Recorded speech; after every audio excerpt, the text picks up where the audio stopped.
You're listening to the all-new KBLU radio network. That's the Blue Raven Network. Visit our website at www.oneblueraven.weebly.com.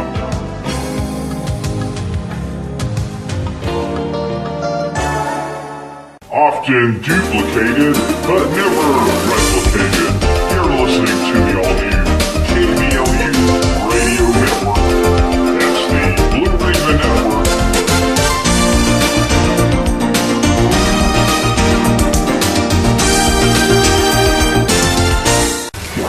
Often duplicated, never replicated. You're listening to the all-new KBLU radio network, Blue Raven Network.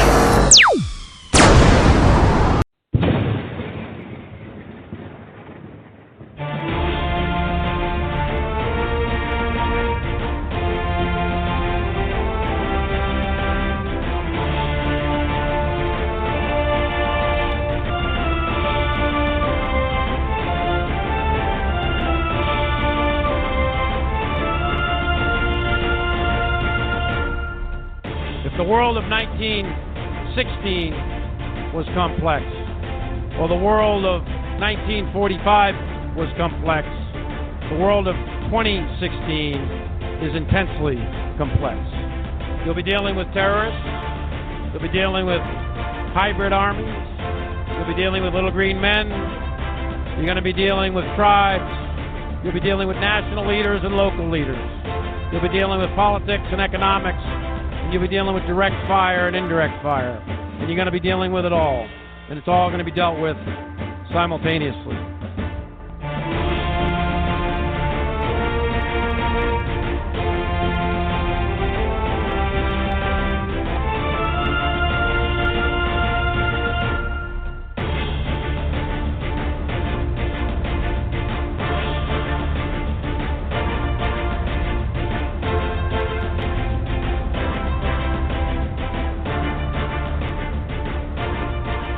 Hat Club, 11/21/2016, Scott Hensler. Again, for the new listeners that have been joining over the past couple of weeks, to identify myself, I am what's referred to as an exorcist or deliverance minister. That's really the way that I prefer to see it. And so for the past 16 years, now going on 17 years, I have been dealing with casting out demons, setting the captives free, and breaking curses and doing all kinds of things that have to do with the supernatural, otherwise the direct involvement with demons and how they terrorize. Now, I also want everyone to understand that there is a connection with what is referred to as grays, what is referred to as reptilians, the fallen angels, all the things that basically have been tormenting and terrorizing, the world in itself, is all connected together. Now, what I want to do is I want to tie that all together and a little bit with the shows that are going to be coming up here. So I'm going to be doing 4 shows on Montauk. And, of course, tonight's the introduction. But what I want to do is I want to piece everything together all the way to CERN, what's happening now, the technology that came out of Montauk, the technology that came out of the Philadelphia experiment, the technology that is being used now for mind control, everything that has been implemented on society, on the U.S. citizens and the people of this world, is an abomination. And this is unacceptable. And so the more that we expose, the more that I bring to the knowledge and understanding of those people who are affected by it, the targeted individuals. Last week, of course, I did the show, The Nature of Gang Stalkers. And so with the knowledge of demons, the understanding of what they're doing today, I think I've got a fairly good handle on what's going on. Now, there's always more to it. That's why we continue in our research. That's why I continue in the broadcast. the more and more I deal with people who are infected with demons, the people who are TI'd, targeted individuals, the combination of the two, the more I learn. And there was no question there is a connection. And in that connection is tyranny against the average individual. Now, I'm located in Coeur d'Alene, Idaho, and my main website is scotthensler.org. Now, Scott Hensler Network is the name of my organization. It is the corporate or the LLC that I'm tied to, that owns Tinfoil Hat Club, that owns a few other things, that has done the past shows with Scott Hensler Network on Blog Talk, tied to the YouTube videos, tied to authoring Second Heaven Invasion, Hoodoo Voodoo, BPD for Borderline Personality Disorder, or Jezebel. The past books available at Kindle, Hoodoo Voodoo available through me as a hard copy. And again, with the deliverances I do over the phone, and by the way, I am behind. I had a walk-in this weekend I was not expecting, so I got behind on my calls, plus the research of this project for Montauk, and then just the normal. So if I was going to get to you and I didn't, I apologize. Things come up. It's hard to make a schedule because if I have to do a deliverance, sometimes it can take a long time.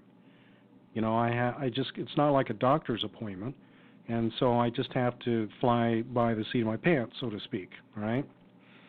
So tonight on Montauk, the introduction tonight, all I'm going to try and do is establish an understanding. Now, many of you already know about Montauk. Many of you already done research. You may know more than me. Okay, but what I want to do tonight is lay it out for the average individual who really doesn't know.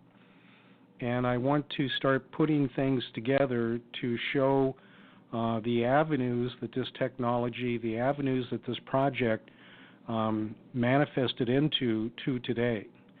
So times and dates, names of people, you know, they may vary, they may change. Even the whole concept of Montauk, along with the Philadelphia, what really took place, whether it really was a time wave, an interlocked that took place with another experiment that caused it to go out of control, or whether it was, you know, alien interference.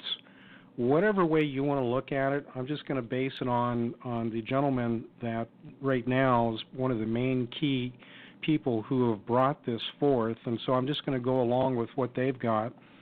I've been listening and studying and reading and dealing with them for some time.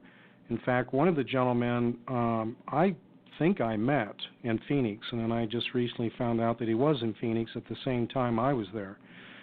So very possible. So the show's going to be split up into fours: Monday, Tuesday, Wednesday. We'll take off for Thursday, and I'll finish out on Friday for CERN. So before I continue, again, I want to thank everyone for supporting the ministry. Again, you know, what I do is I pray for people, I cast out their demons, I break their curses, as well as do this show. So I'm a very busy individual. Anything that anyone can do to help me has been instrumental in setting people free. I've got a good track record. The people that I've been involved with in the past have a good track record, and so we have made a difference for many, many lives. And again, I've been doing this for now my 16th year, so I'll be starting 17 years here pretty soon. Now, it's interesting, Sunday, yesterday, when I was in a public setting, I was gang stalked. Now, it's interesting that happened because it hasn't happened in a long time. I mentioned a couple of the cases that did take place for me, but all of a sudden I find myself in this. But I also noticed that while this was taking place, that the tinnitus, the psychotronics, the high-frequency pitch that had been in my mind for some time now, as I've been talking about, was switched off. And I felt a peace I hadn't felt in a long time, and next thing I know, I'm dealing with an individual who had a goal in mind, and that was to upset me. That was to throw me off track. That was to irritate me, to harass me, to gang stalk me. Now, this individual was a very large man, a man I'm older. I'm 60 now, and I get confused on how old people are. I think they're older than me and they're younger, you know, and so he may have been younger than me, but he definitely was up there. And he weighed probably about 300 pounds. I'm going to guess 6'2" and above. And he made himself known, blocking the aisle that I needed to go through, basically covering everything so I could not go one way or another, and then just stared at me. Now, it takes a lot to rattle my cage. I mean, I roll up my sleeves and I knock heads around all day long, called demons. And so this guy's nothing as far as I'm concerned, and I just looked him straight in the eye. Absolutely no emotions, no feelings, and I looked as much as I could into his eyes to see what spirits, because every time I deal with people who have demons, and I can guarantee you, as I talked about, that those who are doing the gang stalking are loaded with demons. And so there's a phenomenon that takes place I call looky-looks, meaning that since the eyes are the windows of the soul, the direct contact, you know, the optic nerve into the brain, and the battle's in the mind, then the demons that are in the individual look through the person's eyes at me. That's very typical. I see it all the time. And so as I look back at them, again, showing no fear and being in Christ, again, for those who listen who do not believe in Jesus Christ, I wouldn't do this if I didn't have the blood covering that I have. I wouldn't even think about doing this if I didn't believe in him. All right, so in this understanding, in this battle, in this spirit realm, as I spiritually warfare, otherwise standing no fear, 2 Timothy 1:7, I have not been given a spirit of fear, but a power and love and a sound mind. Again, not showing hate, not showing anything other than, talk to the hand. You know, little yawn here and there, you know, because this is nothing. So in that, with the demons then understanding that they've met their match, this man with his rear end on fire left the building. And that's exactly the way it should be, ladies and gentlemen. This is what I'm trying to get everyone to understand, that when you resist the devil, he will flee. Okay? And so those who profess to be in Christ that do not understand this, then that's why you're getting knocked around. Now, I told you last Friday, that I had an individual who then brandished a weapon while I was in the gym. It was still holstered, but removing a weapon while you're in the locker room is absolutely absurd. It shows an intent, and again, no fear. Okay, and with that, they're not accomplishing what they set out to do. And as I talked about, the cell phone connection to their mind, to their brain, the dopamines, the satisfaction, and or the punishment for not completing their task obviously took place with them. So there you go. So again, just understand who you are and do not tolerate it. All right. Now, Montauk. Now, Montauk, you know, we hear about projects. We hear about Manhattan. We hear about Philadelphia. We hear about MK Ultra. Project Paperclip. We hear about all these things, but Montauk in itself is actually a location. It's on Long Island on the very eastern tip, known very well as a wildlife refuge. Basically, it was founded in 1660. Okay, so it's up in that New York area. I've been on Long Island. It is a very beautiful place, and I can just imagine, I haven't been to this spot, but I can imagine how beautiful it is.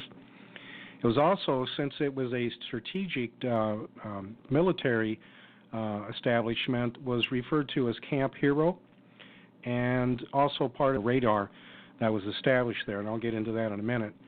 But originally was referred to as Fort Hero, and since it was able to overlook the bay and the areas that surrounded New Jersey, New York, and so forth, or I should say on that upper peninsula, that they had 16-inch guns there.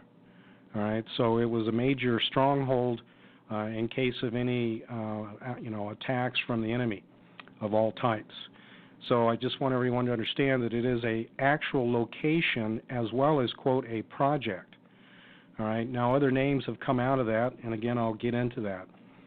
Now, again, as I mentioned, by the way, this was the Montauk Indians, if I'm pronouncing it right. I found several different pronunciations of it. That's basically where the name came from.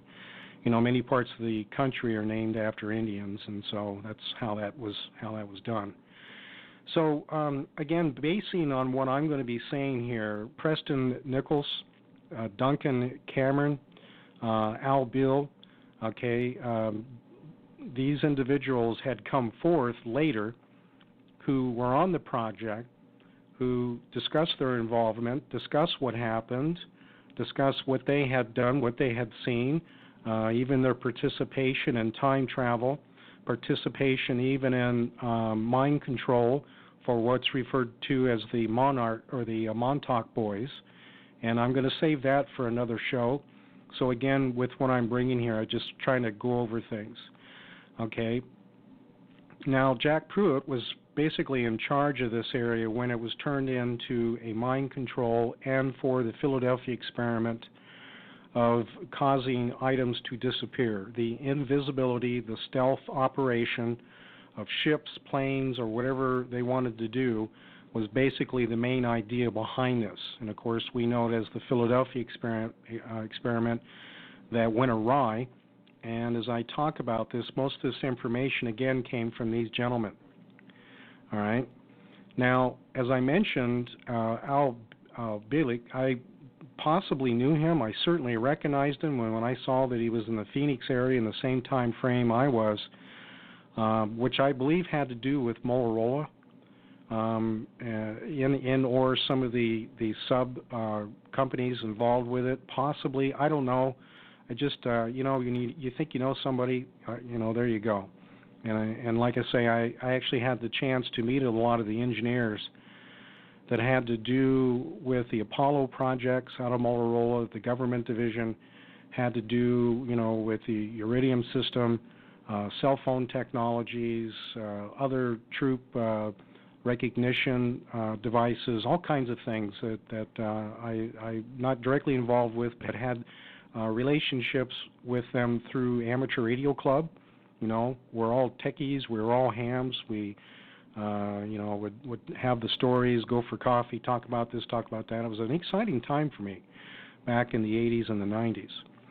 Now, going backwards, Von Neumann was head of research, and Jack Pruitt was the one in charge. Basically, the strategics of it, but Neumann was the head research scientist.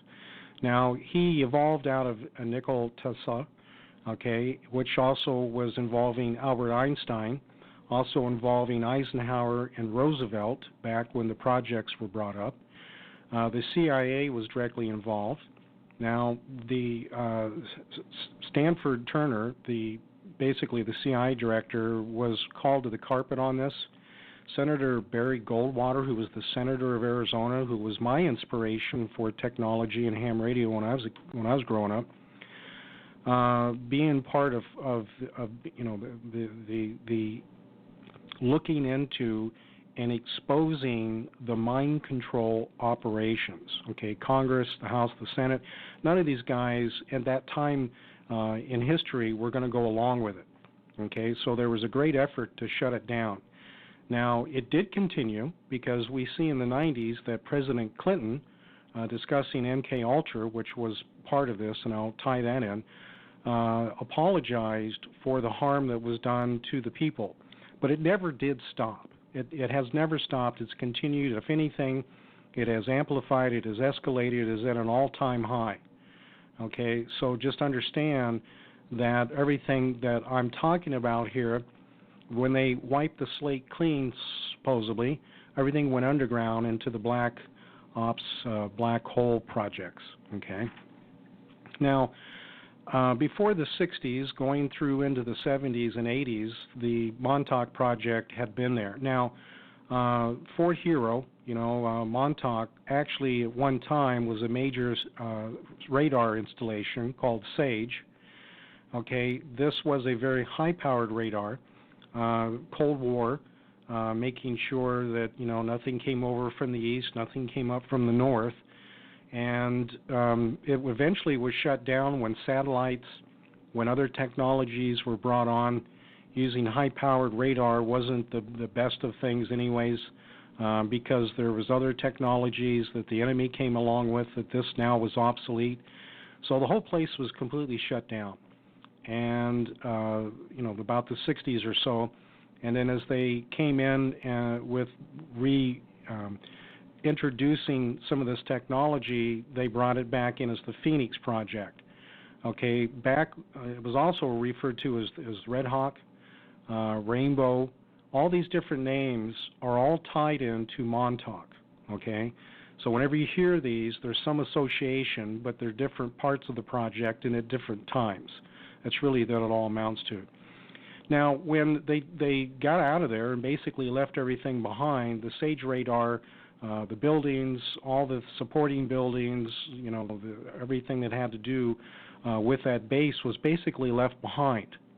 Okay, so all the buildings were standing, everything was in place, so it was right for the picking when they wanted to restart these projects back up, and that is exactly what they did.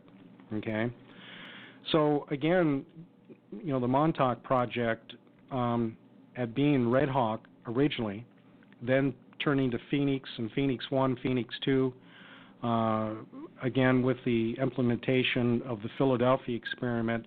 Do not confuse the Manhattan projects, okay?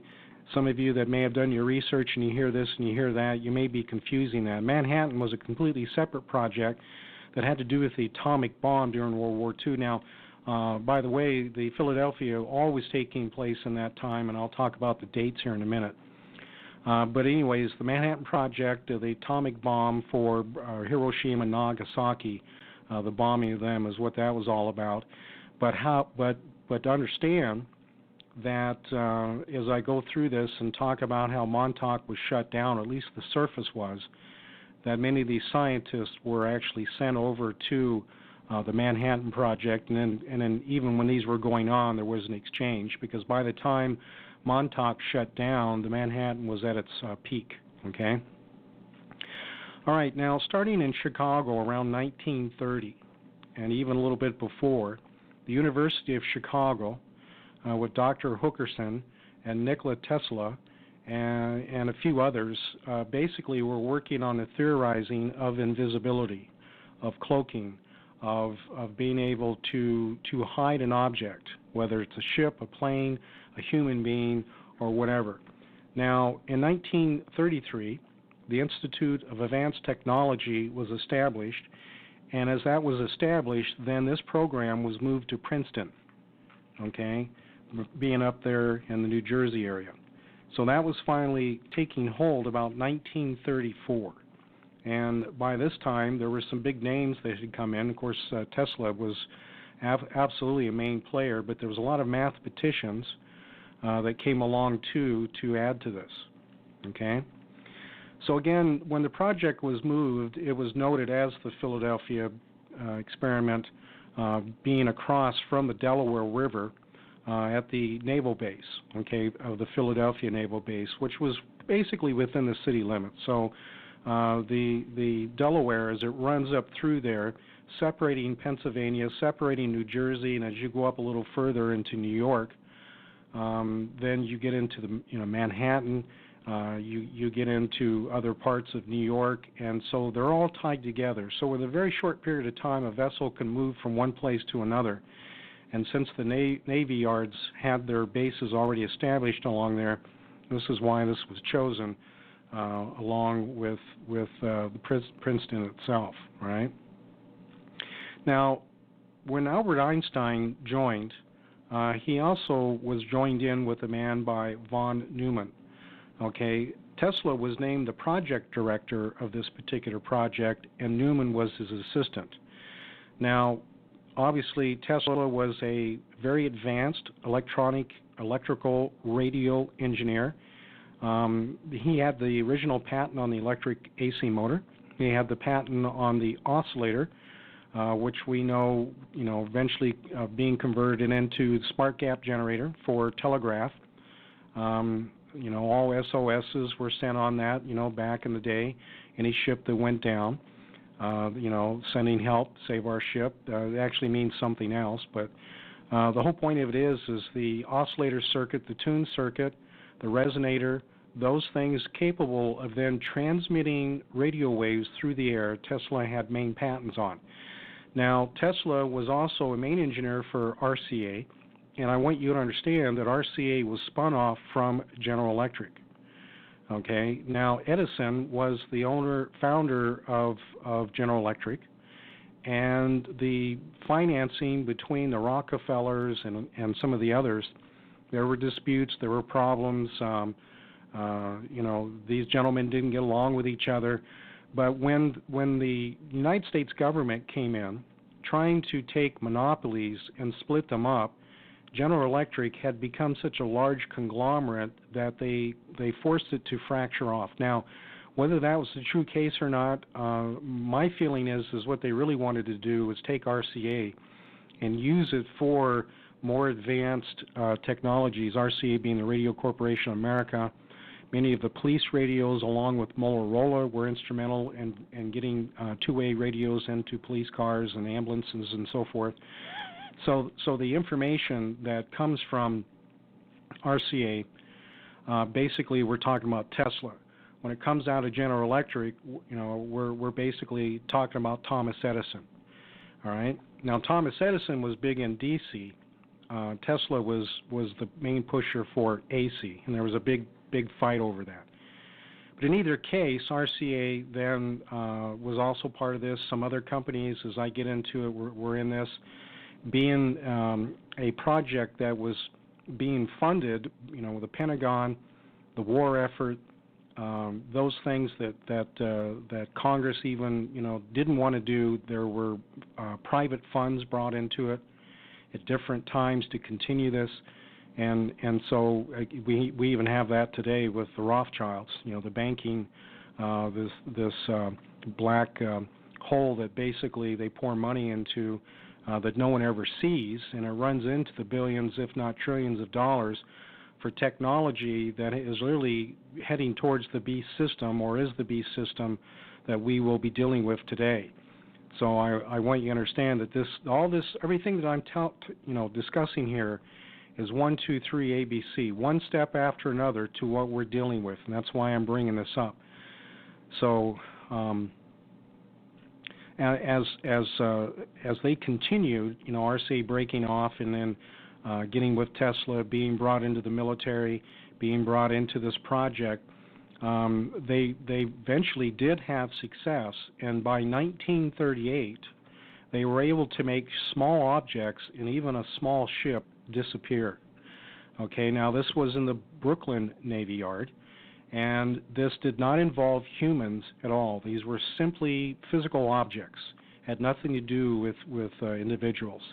Now, the Brooklyn Navy Yard in New York, it basically was part of the East River, breaking off from there.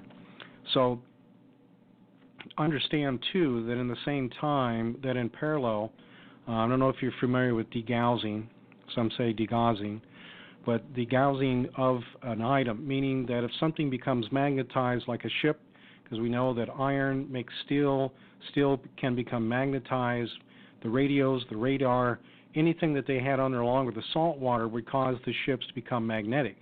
Well, that was a problem because in World War II and even part of World War I, mines were attracted to magnetics. And so any time a magnetic field then was sensed by the mine, it would go off. So this is how the enemy basically was taking our ships out along with the wolf pack of the submarines. But the degaussing operations, meaning that they would take the ships and degauss them to cause them not to be magnetized. So the technology that was being involved for the Philadelphia was also part of what was the degaussing because of the amount of energy, the electromagnetic waves that would be produced from it. And so even though the two projects were running in parallel, they didn't have anything to do with each other than the exchange of technology so one could accomplish what they were trying to do. All right? Now, from this, their success that they were able to accomplish, taking it to one more step forward in the theory with Hilbert's space and Einstein's relativity, they were able to take a quantum mechanics leap through into magnetic control with the ability now to bring an infinite connection to dimensions that could be accessed. So meaning, basically, I talk about the second heaven, I talk about the spirit realm, I talk about interdimensional. Well, they were achieving it then. Okay, so you can imagine what they have today. So if anyone thinks that this stuff is absurd and you can't get there, this is old hat now. Look how many years ago this was. And now we have advancements, which again, this whole show is going to be connecting to CERN. And so with the, quantum computing, quantum theories, along with Tesla's transmitters, Dr. Levine also with, the quantitative calculations and able to bring time and space. All of these guys were instrumental in being able to do what they did. And so by 1941, because the war had finally taken hold and we were in it, that the war effort then really hurled this project forward. Okay, until then it was a what if and what we could do with this, and now it was a potential life and death, because we need to remember that the Nazi war machine was very advanced. Okay, now the wolf packs, being the submarines, they were causing havoc on all nations, Britain, United States, anyone that was trying to be an ally. They would go in literally and wipe out the cargo ships, and if you don't get the supplies, you can't fight. If you don't get the supplies, you don't eat. You don't get the supplies, you can't load your gun, or you don't have a gun. So this was a massive effort to try and stop that, because they were getting, Germany was getting the upper hand, and it was looking pretty bad. And you got to remember, we were on two fronts too. Okay, by this time, the Japanese had attacked. And by the way, there's information that some of the scientists that were actually at Pearl Harbor were removed just days prior to the attack, because they needed them on these projects, and they knew Pearl Harbor was going to be attacked. So Pearl Harbor was allowed to be bombed to bring us into the war. So again, one of the things I want to point out is how our U.S. government thinks, how they're willing to sacrifice the lives of citizens in our military to achieve their own goal. That's a crime. And all these people need to be brought to justice. Okay?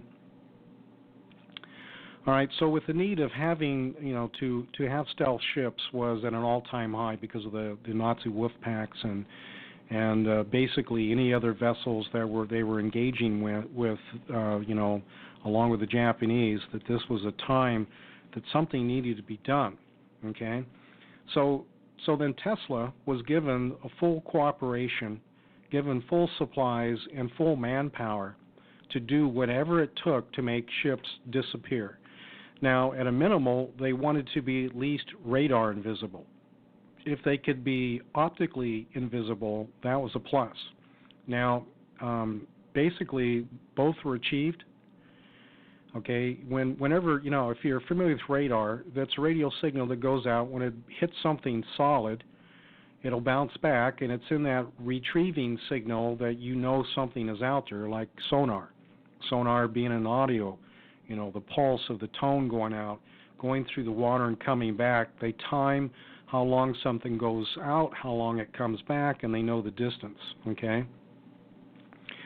Now, the main problem here was that Tesla understood that human flesh and steel and wood, plastic, whatever, was all different.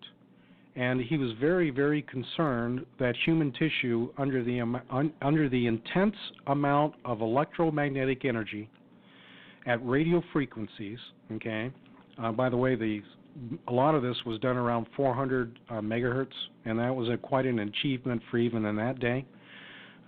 So Tesla was arguing with the military that he did not want to use soldiers. He did not want to use Navy personnel. He did not want to use sailors. And not at this point in time. Now, there's even information that since Tesla was so far advanced with his technology that he was actually communicating with extraterrestrials. Now, the Nazis were communicating with extraterrestrials. We have information on that. And so a lot of the information that Tesla was being given that there was a problem in the way that they were making the equipment, the way the frequencies, the frequency shift, the phase, everything involved. There was going to be a problem with humans. Okay, it may work with solid objects such as ships, but when you put humans into it, it's a different thing. Okay, now they did finally go to a point of using a larger ship. Okay, and in this, Tesla was successful, okay, in causing a ship to completely disappear around 1942. Now, with the understanding that if he was to continue in this, that he would be involved in using humans. And so von Neumann, basically, him and those two didn't get along with each other, even though they had respect for each other. You can imagine two very ingenious people having the problem of trying to work in the same kitchen. Eventually, Tesla threw up his hands. He didn't want to involve people, and regardless of the success that they were able to do, he wanted out, and so he did. And von Neumann continued. Okay, and there's even information that Tesla may have sabotaged the equipment before he left, not necessarily physically breaking it, but causing the devices to be untuned, to be out of tuned, to not be in resonant, to not be in phase, to whatever that, however they did it. So it took a while for von Neumann to finally get that all figured out. Okay, so he was able to overcome all of that, and again, he, wanting to move forward, had asked for the next ship to be manned. Okay, and they did. And so what they did is they brought in the USS DE-173. Now, DE is Destroyer Escort. My father was on a Destroyer Escort in the war. It was a little bit later. And so a Destroyer Escort also has some guns, has machine shops, has the ability to repair destroyers, has the ability to carry food and supplies and medical and all kinds of things. So when they say escort, one, it helps defend the ship, but it also is full of supplies. So the ship's hulls had lots of room, and that room was perfect for putting in the equipment for modification of all the onboard Tesla coils, generators, everything necessary, the antennas, whatever it took to equip this ship to function in their stealth mode. This is the one that they picked. Okay, you know it as the Aldrich. All right. So they put all the men on there, and everything went perfect. However, all the crew was disoriented. They were sick, and they had physical problems. Okay, this was very concerning, and so they made some efforts. Now, you got to remember, Tesla was off the project by now, and he was warned by the extraterrestrials that this would be a problem because there were things that needed to be done that hadn't been done yet in order to keep people from feeling the effects of this high-powered radio. And so that was not done. Von Neumann did not have this technology, and so he tried the best that he could to make these changes, and even though he made the changes, he still knew himself that it wasn't complete, but they were under the gun because of the war effort. Okay, so they did the best they could with what they had. All right, now there's some discrepancies on to when the final project, when the Manhattan Project went awry with the Aldrich. Some say August 12th, some say October 28th. I don't know. Whatever the case is, history is definitely telling us that something happened and something went wrong. But in either case, they went along with this. Okay, they went ahead and did this. Okay. Now, they, at this point, thinking that if they could lower the power and only get the ship to be radar invisible instead of optically invisible, then maybe that was one of the answers to not getting the crew sick, disoriented. If you've ever had, that kind of sickness from loud noises, RF radio. I used to work with it. It's amazing what it can do to you. Vertigo, all of these problems, they thought that would stop. Well, they went ahead and did that, and sure enough, it worked. The ship didn't completely disappear, but it went off radar. But something about, a minute or so into this test, as they were confirming that it was working, then something went haywire, and the ship completely disappeared. There was, from what the understanding is, there was a blue flash, boom, it was gone, and it was very disturbing for everybody because it was never their intent to do that. Now, depending on the information that you look up, some say several hours, some say 24 hours. The first time around might have been 3 hours. Now it's, over 24. But in either case, the ship came back a little later, about 24 hours later. Now, this was in the Philadelphia harbor. So, again, this is why the Philadelphia experiment name. Okay, so when it reappeared 24 hours later, out of the crew, 40 were dead. Okay, 120 were lost. There were reports that men were actually in the hull and the bulkheads and the floors, floating, still disappearing, still, basically evaporating before our very eyes. Okay, basically leaving 21, still alive, but some of them died even shortly after. And my understanding, too, is that most of them, with the mental issues, it didn't go well with them. All right. Now, with these claims, and with the information that we've gotten from those that were even involved in it, if you saw the movie, you'll see that two people jumped, two associates that were the ones who actually ran the equipment, jumped overboard and went into a vortex. The movie portrays it that the gentlemen that I talked about, their names earlier, claim to be brothers, claim to be the two that happened to. They were actually brought to the Montauk Project 40 years later. This is their claims. This is the information. Other than understanding what came out of it, that's the only confirmation that I can have. But this is their story, and they're sticking to it. And Al is already dead. He's not with us anymore. So all we can do is rely on the history that they were able to give us. All right. Now, others will claim that what happened with the ship and the circumstances was that the aliens that were actually in cooperation, because at that time there were two recognition of aliens, one that had gone with the United States, the other group America had rejected, and they went to Nazi Germany and actually were in cahoots with them. Whatever that case was, however this went down, it was a disaster. Whatever the circumstances were, people died, people were lost in the spirit realm. People, basically, their lives were completely destroyed.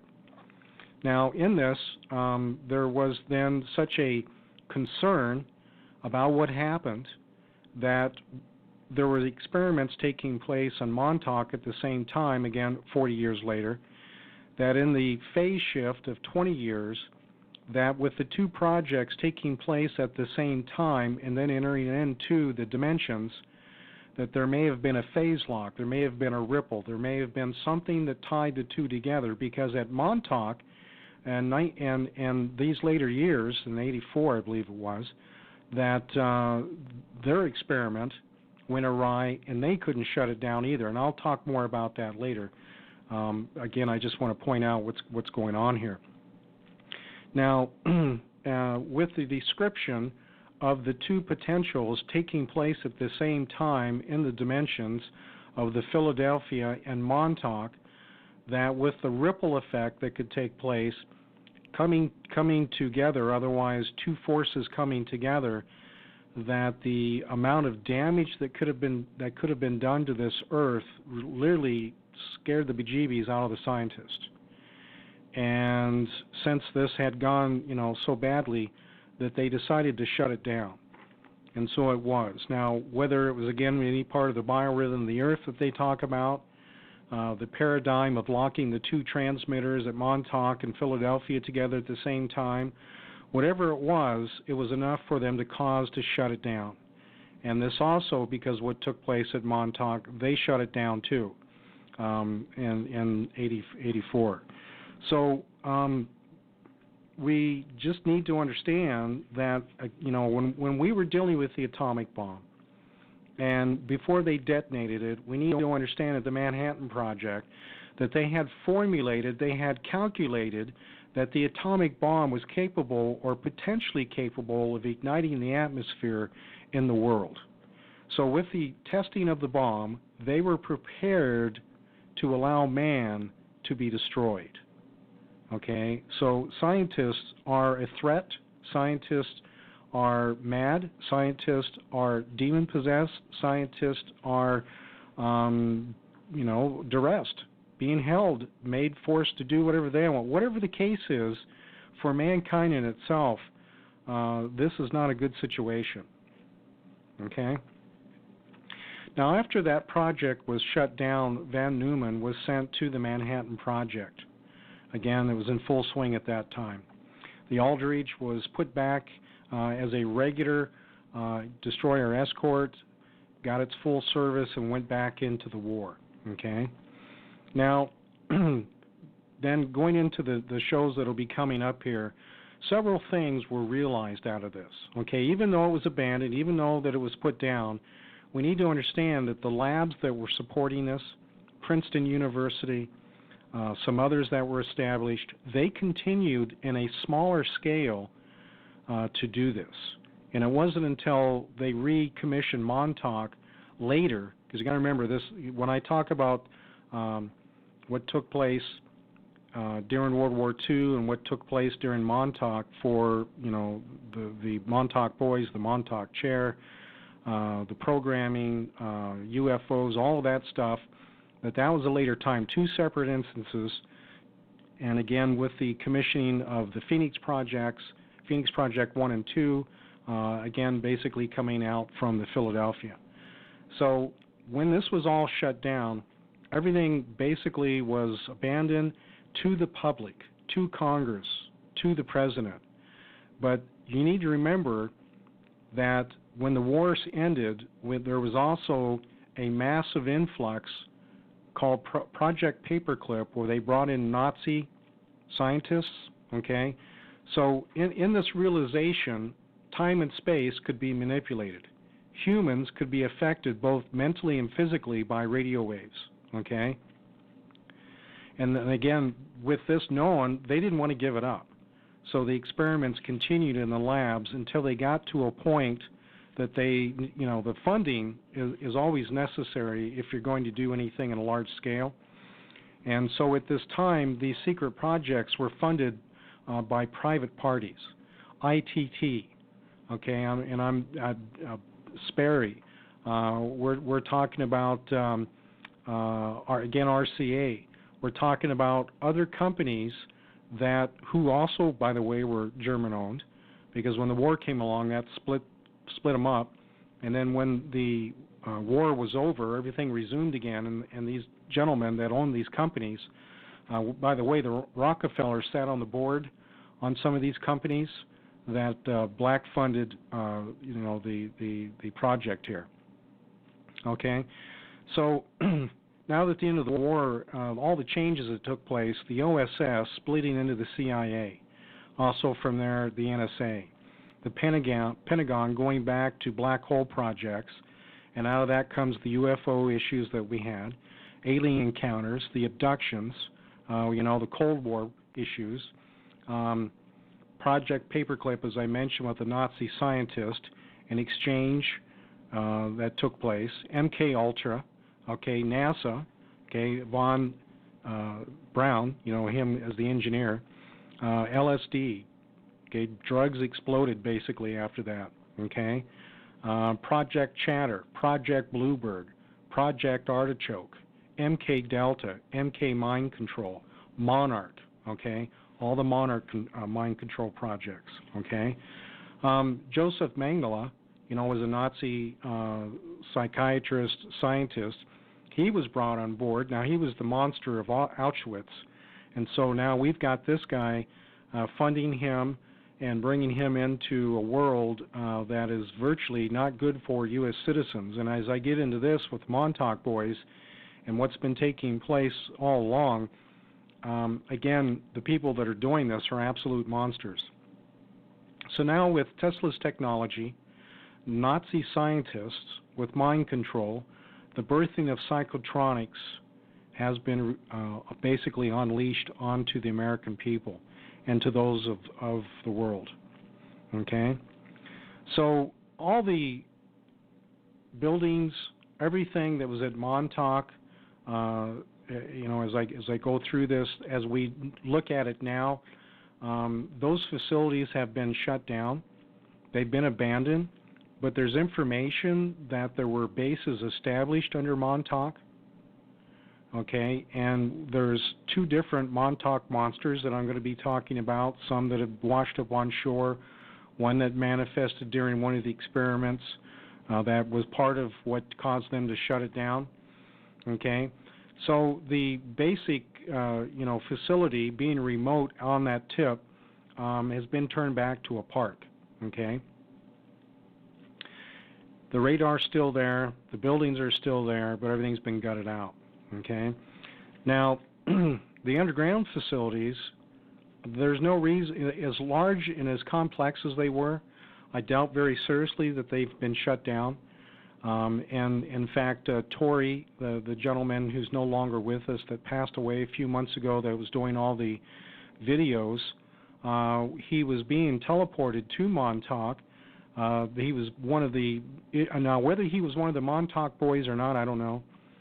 But the information that he was giving out, his experiences go right along with the MK Ultra, with the time travel, teleportation, and all the basic, all the sick, horrible things that these people have been doing to kids, have been doing to adults.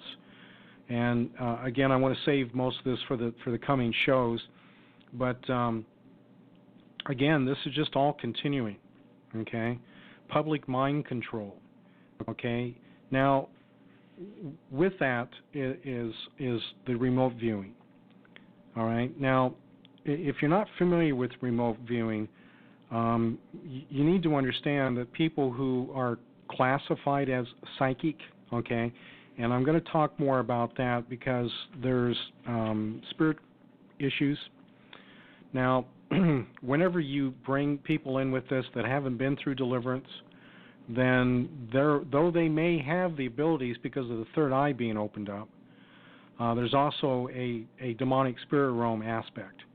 So again, these projects, whether we want to call them grays, whether we want to call them hybrids, whether we want to call them fallen angels and demons, the point of it is that they're all in cooperation together.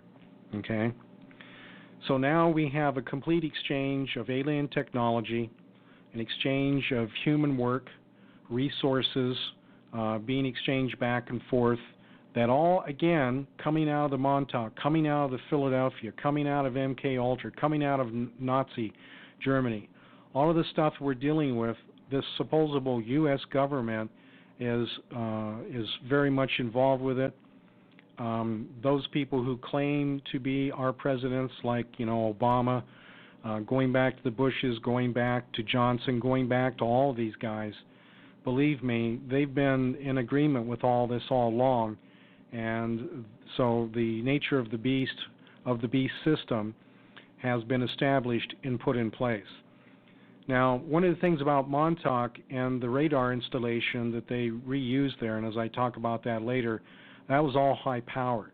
We need to understand now, with technology of cell phone towers being implemented all over the country, they don't need necessarily high-powered central points to do mind control. But at that point in time, when they were doing the research with the Montauk chair, that, by the way, the X-Men, if you've ever watched the movie, the guy that's in the wheelchair, the leader of that particular group, he would go into a room called Cerebro, And basically, in my opinion, that was the Montauk chair. And so he could interdimensionally go in anywhere that he wanted to. He could listen to anybody. Basically, it was a remote viewing. And I believe the movie was based on that, of the Montauk chair. And again, as I discuss more about this, if you're not familiar with any of it, it's a pretty frightening situation. Okay? So these projects absolutely affect mankind. Again, bringing us into the beast system. The high-powered radio waves can still be done, especially with satellites. The increase of abducted children, again, the Montauk boys is going to be one of the main subjects. But, in 99, did you know there was literally 800,000 children missing in the United States? Right now we're averaging about 250,000. And so the Montauk boys were known to be kids who were kidnapped from all over, some of them looking for specific genetics, but a lot of them were just grabbing any kid they could, runaways, basically, kids that were in trouble, just whatever it took to get kids in to run these experiments was just a horrible thing. And by the way, there's been one individual that has even confessed to this, okay? So in either place, time travel, interdimensional, massive mind control, the ability to cause things to materialize, such as creatures, aliens from another dimension, basically opening the veil, and again pointing towards CERN, which again I've talked about. CERN basically is a controlled nuclear detonation, because when they were doing the Manhattan Project, if there's any connection to the Montauk, is the fact that the veil was breached, that things could come and go. And during the atomic explosions, that while they were in the Montauk chair, that a different realm, see there's the parallels, there's potentially 7 parallel realms at the same time. We're talking about dimensions up to 11 and 12 and further. All of this stuff was then realized by this technology. So tomorrow, I want to get more into the mind control in itself. Wednesday is when I'll talk about the Montauk boys, okay? All right, and again, I'll try and include a little more about Tori. And Thursday, of course, we'll have that off for Thanksgiving, and I'll finish out on Friday with CERN. And again, I want to thank everyone, and I hope I'm making sense here. I have to really work hard at selecting what information to give out. I mean, if I were to just give out everything, this would be hours and hours and hours, and I don't want to bore you. I just want to give you an idea of what's going on. I'm trying to make these connections. I'm trying to get you to understand that evil does what evil is, and so we have a tyrant, evil government that literally sees us as guinea pigs, and that literally millions of children have perished. There's information now coming out with the abduction of children, the sex slavery, connecting the Clintons, connecting the heads of state. We've been talking about this for a long time, and I can guarantee you there's a road that leads all the way back to Montauk and continues, all right? So again, I'm behind on my calls, and I apologize. I'll try to do what I can to catch up. But again, I just want everyone to understand that this week I'm focusing on Montauk and the technology used today that came from there. And again, the surface facility that you see has been abandoned. So the underground facility is what I'll be touching on as well that has to do with this. So there you go. If you always wondered what Montauk was about, or if you already knew and I gave a little more, I hope I've helped out. But just understand that this stuff is really happening. Psychotronics are really happening. Gang stalking is really happening. Again, as I mentioned, I dealt with it on Sunday, and it's going to escalate. And so the mind control, the electronics, the ability to cloak, the ability to travel in time, the ability to make something materialize, even the transporting of children, even the transporting of one person to be used in a ceremonial sacrifice, bloodletting, whether they're eaten up by the reptilians or whatever the case is, It's one of the reasons that these kids disappear the way they do and they're never seen again. The satellites can lock onto them, and just like something out of Star Trek, they disappear. And this stuff's real. So this is one of the reasons that, again, if you are not a believer in Jesus Christ, to believe. Because, again, the only reason I'm able to achieve anything here is because of the blood of Christ. And without him, I wouldn't even think of doing this. So just please understand what this is all about. All right, God bless everyone, and we will see you tomorrow night for the Mind Control on Montauk.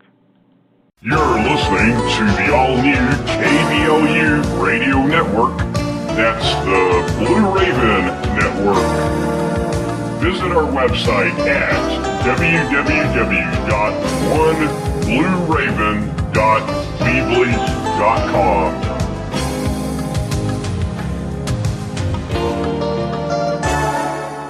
Often duplicated, but never replicated.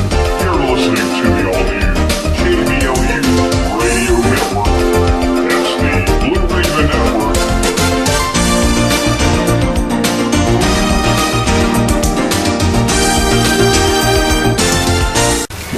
Often duplicated, never replicated. You're listening to the all-new KBLU Radio Network, Blue Raven Network.